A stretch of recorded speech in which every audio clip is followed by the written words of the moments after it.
High সবাইকে, কেমন আছো সবাই?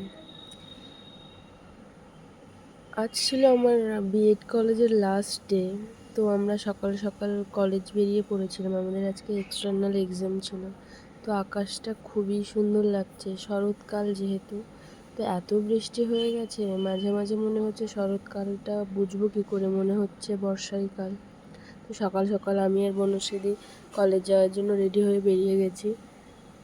ঘুম থেকে তো উঠে কলেজ যাওয়াটা খুবই একটা চাপের বিষয়, তবুও কিছু করার নেই, এক্সাম আছে যেহেতু যেতেই হবে।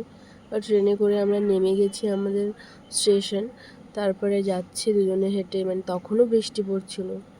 কী করা যাবে, ওই যে দূরে যে বিল্ডিংটা দেখা যাচ্ছে ওটাই আমাদের কলেজ। তো এই কলেজটা আসা নিয়ে অনেক বাজে অভিজ্ঞতা আছে, অনেকটা দূর যেহেতু আমরা যেখানে থাকি সেখান থেকে কলেজ। আর এই গাছগুলোকে দেখতে পাচ্ছ, এগুলো শিউলি ফুল গাছ। তো আমি দেখাচ্ছিলাম শিউলি ফুল আর কি নিচে পড়ে আছে। তো এই শিউলি ফুল, কাশ ফুল এগুলোকে দেখলে আমরা এখন মানে বর্তমান পরিস্থিতি অনুযায়ী বুঝতে পারি যে না, শরৎকাল দিয়ে আমরা যাচ্ছি। এখন তো আর সব কিছু বিলুপ্ত হয়ে যাচ্ছে, গরমকাল বর্ষাকাল এগুলোকেই ফিল করি, তাছাড়া আর কিছু দেখা যায় না। তো কলেজের মধ্যে আমরা ঢুকে গেছি। আমাদের মানে সবাই আর কি পরপর আসছে, আমরা একটু আগেই চলে এসেছিলাম যেহেতু আমাদের অনেকটা দূর থেকে যেতে হয়। যদিও অনেকেই এসেছে, তবে আমরা একটু আগেই চলে এসেছিলাম। আমাদের আজকে ছিল এক্সটার্নাল এক্সাম। তো যাদের ওয়ার্ক এডুকেশন ছিল স্পেশাল পেপার, তো তাদেরকে অনেক কিছু বানিয়ে আনতে হয়েছিল, পেপার কাটিং বা মাটির অনেক কিছু। সবাই খুবই সুন্দর সুন্দর জিনিস বানিয়েছিল। আর এই পেপার কাটিংটা আমি উল্টে ধরে আছি, আমাকে একজন বললো আরে ওটা ঠিক কর, তারপরে আবার ঠিকঠাক করে ধরলাম। খুবই সুন্দর, এই যে মানে এক একজন এক একটা মানে আলাদা আলাদা জিনিস বানিয়ে এনেছে। তো খুবই সুন্দর। আর ওই যে আমাদের স্যারেরা অনেকের খাতা সিগনেচার করতে বাকি ছিল, সেগুলোকে করছিল আর কি। আর এটা বানিয়েছিল সন্তুদা। ওই দিনের সব থেকে সুন্দর লেগেছে এটা, মানে খুবই দুর্দান্ত। আমি জানি না এখানে কতটা বোঝা যাচ্ছে, তবে খুবই। এটা বানিয়েছিল রিয়াদি, সবাই সবাই মানে যারাই বানিয়েছে কিছু না কিছু মানে সুন্দর বানিয়েছে। তো সবাই বসে আছি এই ক্লাসরুমটায়। প্রথম এসে খুব বিরক্ত হতাম, ভালো লাগতো না, মনে হতো কখন ছাড়বে, চলে যাব। খুবই বিরক্ত হতাম, মানে এত বিরক্ত লাগতো মানে স্যারেদের কথা শুনতে। আসলে মনে হতো এগুলো কেন করছি, কিসের জন্য করছি, কি হবে। যেহেতু বিএডের মানে এডুকেশনের ওপরে সব কিছু খুব বোরিং লাগতো, কিন্তু আজকে শেষ দিনে মনে হচ্ছিলো যে না, ঠিক আছে শেষ হয়ে যাচ্ছে, একটু তো খারাপ লাগছিলো। কারোর সাথে দেখা হবে না, কত মজা করতাম। আর ওই যে পাশে যে আছে ও পূজা, এই 2 বছর আমার ফালতু বক বক শুনে ওর মনে হয় মানে অসহ্য কখনো আমাকে দেখায়নি, বাট কখনো কখনো তো মনেই হয়েছে বাপরে এই মেয়েটা এত বকে। কিন্তু বেশ ভালো বন্ধু, প্রথমে কেউ কাউকেই চিনতাম না আর কি, তবে লাস্ট আমরা সবাই সবার খুব ভালো বন্ধু হয়ে যাই, এটা হয় সব জায়গাতেই। আবার আজকে লাস্ট মনে হচ্ছিলো এদের সাথে দেখা হবে না, সবাই সবার নিজের কাজে ব্যস্ত হয়ে যাবে, সবাই আবার নতুন কিছু করবে।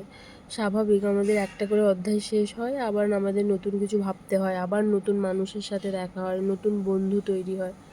তো জীবনটা কেমন একটা, কিন্তু তাও কিছু করার নেই, মেনে নিতে হয়। তো আমরা কথা বলছিলাম, মানে হয় না শেষ দিনে অনেক কিছু জমে থাকে, হ্যাঁ এটা করেছি ওটা করেছি। আর আমি হচ্ছে সবাইকে লেকপুল করা একজন, মানে সবার মানে যতজন একে এটা বলে সেটা মজা হাহা হিহি করে, মানে আমি সবার পেছনেই লাগতে থাকি। তো সেদিনও সেম, মানে তার কোনো অন্যথা হয়নি। তো কথা বলছিলাম খাতা নিয়ে, যে ও আমাকে কিছু একটা বলছিল খাতা নিয়ে, আমি সেটাই আর কি বলছিলাম। তো প্রথম যেদিন কলেজ যাই তখন হ্যাঁ আমি আর বনশ্রীদি যেতাম এক জায়গা থেকে, যেহেতু যেতাম দুজন, ক্লাস করতাম চলে আসতাম। বাট তারপর সবার সাথে পরিচয় হলো, আমাদের স্কুল ইন্টার্নশিপ ছিল, সেখানে গিয়ে আমরা খুব মজা করেছি। এই যে মল্লিকা দিয়ে এই টিয়া পাখিটা বানিয়েছিল, আমি বলছি না এখানে তোমরা যত কিছু দেখবে খুবই সুন্দর সুন্দর সবাই বানিয়েছে। এরপরে আরেকটা আছে গৌতম বুদ্ধ, মানে খুবই দুর্দান্ত, মানে এত ভালো যে ওরা বানিয়েছে, সত্যি মানে ধৈর্য ধরে সময় নিয়ে এইগুলোকে বানিয়েছে। আমরা টিয়া পাখিটাকে নিয়ে আমরা কিছু একটা খিল্লি করছিলাম, তো সবাই খুবই সুন্দর জিনিস বানিয়েছে। আমি আবার ওর ঠোঁটটাকে একটু ধরে নাড়িয়ে দিয়েছি, এটা সেই গৌতম বুদ্ধ। এটা একজন বানিয়েছে, এটা মেবি সুজাতাদি বানিয়েছিল, খুবই সুন্দর খুবই, মানে আমি তো মানে পারলে নিয়ে চলে আসতে পারলে ভালো, কিন্তু কিছু করার নেই, কলেজে দিতে হবে। তারপর আমরা সবাই খুব খুব গল্প করেছি, মানে খুব, মানে সবার খুব মন খারাপ হচ্ছিল যে হ্যাঁ আমরা আর আসবো না কলেজটাতে। যদিও আমরা কলেজে যে কয়েক মানে যেতাম, মজা করতাম, বাট বোরিংও হতাম, কলেজটা নিয়ে অনেক অভিযোগ করতাম কবে যে যাব কলেজটা থেকে। বাট শেষ দিন হয়ে গেলে আমরা হয়তো রিয়েলাইজ করি হ্যাঁ ঠিক আছে, ছিল তো একটা কিছু, একটা জায়গায় আসতাম, সবাই মজা করতাম, দেখা হতো সবার সাথে, সেটা আর হবে না। মানে যে এখন সব কিছু স্মৃতির পাতাতেই আর কি থেকে যাবে। তারপর আমরা নিচে এক্সামের পরে নিচে আমাদের মানে মাঠের পাশে বসে আর কি, মানে সবাই মজা করছিল, মাঠটাতে জঙ্গল হয়ে গেছে যেহেতু বর্ষা হচ্ছে, ঘাস জমে জঙ্গল হয়ে গেছে।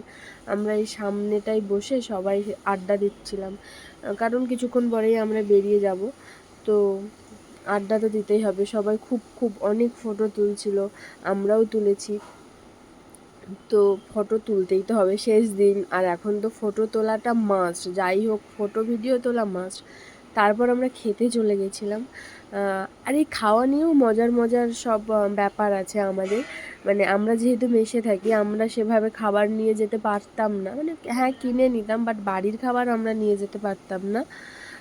ওই পূজা, সুদীপ্তদা, এই যে লুচি তরকারিটা আজকে এনেছে সুদীপ্তদার বাড়ি থেকে, ওরা আমাদের জন্য বেশি বেশি করে নিয়ে আসতো, কারণ জানতো যে আমরা মেসে থাকি, আমরা তো নিয়ে যেতে পারবো না, মানে আমাদের বৌদি যা রান্না করে সেই খাবারটা নিয়ে যাওয়ার মতো না, ওটা টিফিনে নিয়ে যাওয়াও যায় না।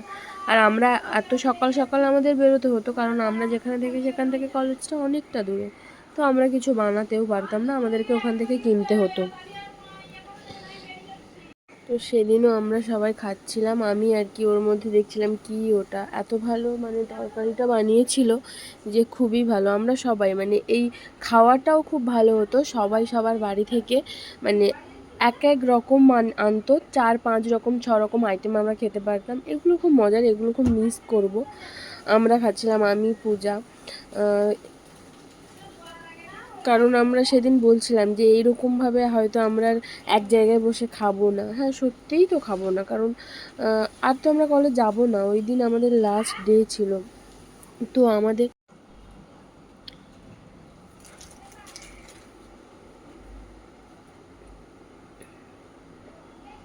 তো পূজাকে আমি বলছিলাম খা তুই তাড়াতাড়ি, পূজা আমাকে বলছিল যে হ্যাঁ আমার খুব খিদে পাচ্ছে, বললাম হ্যাঁ ঠিক আছে তুই খেয়ে নে তাড়াতাড়ি। তারপরে সুদীপ্তদাকেও দিয়ে দিয়েছি, সে আমাদের ভিডিও করছিল আর কি। আর সুদীপ্তদা মানে তার বাড়ি থেকে আনা, তাকে আমরা খুবই সামান্য খেতে দিয়েছি, এরকমই হতো আর কি, যে যার বাড়ি থেকে যেটা আনতো আমরা, মানে রীতিমতো আমাদের মধ্যে মারামারি হতো যে হ্যাঁ তুমি এটা কেন বেশি খেয়ে নিচ্ছ, আমরা কেন এইটুকু খাবো, মানে দিয়ে দিত, যে যার বাড়ির খাবারটা এনে দিয়ে দিত, এই আমি আজকে এটা এনেছি এটা এনেছি, আর ওরা বেশি করে আনতো, আন্টিরাও বেশি করে পাঠিয়ে দিত, মানে সত্যি মানে ওদেরকে খুব মিস করবে। এটা আর্জুনা আর বনশ্রী দিয়ে, এটা ওরা বাইরে ছিল, তো ওরা বাইরে থেকে আসার পরে ওরাও খেয়ে নিল। তারপরে আমাদের খাওয়া শেষ, এবারে ওই নিচে গিয়ে, আর এই যে ম্যাগিটা দেখতে পাচ্ছ, এটা হচ্ছে আমরা পাশে একটা কাকুর দোকান আছে ওখানে গিয়ে খাচ্ছিলাম। তো ম্যাগিটা এতটাই গরম, সুদীপ্তদা ওইভাবে মুখে দিয়ে দিয়েছে, তার মুখটার মধ্যে মনে হয় পুড়ে গেছে, মানে সে আর লোভ সামলাতে পারেনি যে কতক্ষণে আমি খাবো। তো ওই গরম ম্যাগি, এমনি সেদ্ধ করা ম্যাগি, তো তার মধ্যে গরম হয়ে আছে, তো সেটা মুখে দিলে তো পুড়েই যাবে। তারপরে আমিও খাচ্ছিলাম। তো সারাদিন তো ঘর থেকে কিছু খেয়ে বেরোয়নি, খিদে তো পাবেই, তো এটা সেটা করে তো পেটটা ভরাতে হবে। তারপরে আমরা সবাই নিচে চলে এসেছিলাম, খুব মজা হচ্ছিল, সবাই ফটো তুলছিলাম, মানে হয় না ডে ওয়ানে আমরা কি করেছিলাম আর আজকে লাস্ট ডে, তো সবাই সেই সব কথা বলছিল, মানে ফটো তোলা, মানে সেই কথাগুলো আমাদের মনে পড়ছিল। তারপর সবাই পুজোর প্ল্যানিং করছিল, হ্যাঁ ঠিক আছে পুজোতে কোথায় ঘুরতে যাই চল, এটা আমি আর স্নিগ্ধা করছিলাম, মজা করছিলাম আর কি। তারপর আমি ধ্যান করছি, মানে ভীষণ মজা, তার মধ্যে আবার বৃষ্টি চলে এসছে।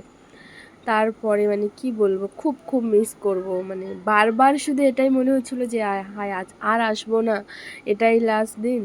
তো ঠিক আছে এবার বাড়ি ফিরতে হবে, টাটা সবাইকে।